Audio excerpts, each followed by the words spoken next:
Hi there, it's Isabel Sweet, and I'm talking about my new book, Adult Kindergarten, Reschooling the Inner Child. So, when we reschool the inner child, we want to make sure that there is a fun, safe space for our inner child to explore what happened before in a safe space, and that deep emotional work is balanced with play. That's how we're going to learn best, that's how we can relearn best and reteach our inner child that the world is safe, it's loving, it's supportive, like we should have gotten perhaps the first time around. And if that wasn't your experience, it's definitely time to tell a new story, to be more loving, especially to our own inner child. But when we're more loving to ourselves, we can be more loving and understanding to other people. So how do we do that? I believe one of the ways is to create a safe space and to hold space. So how do we hold space? I have in my book and in my blog the 11 steps of how to best hold space.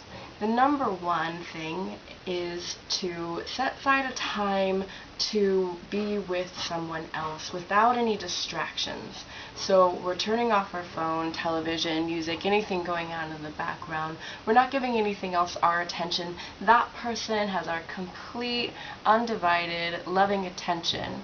And rather than in regular conversation, where the conversation goes back and forth, I talk about something I know, it relates to something that you know, you talk about something you know, and I bring it back to myself, and this is just a normal conversation that we have going back and forth. Whereas when you're holding space for somebody, we're no longer going back and forth. We want to keep the attention on that person for a designated period of time. You can decide that up front, or you can just be a loving person and give somebody a portion of your time, maybe without them knowing, and then they'll just see and understand you as being a very loving person. So turning off distractions, no phone, no music, no radio, nothing else going on. That person has your undivided attention.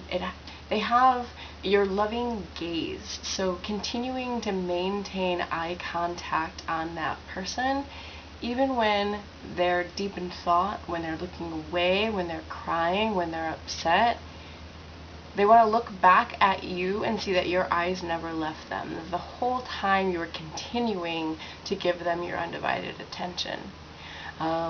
So that they feel loved, they feel seen, they feel important, they feel heard, and that's how to create a safe space.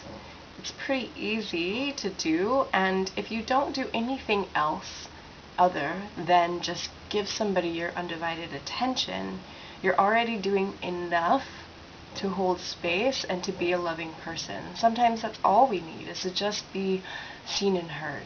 So that's the first step in holding space, to being a loving person, and I look forward to sharing some more of these with you in future videos. See you soon.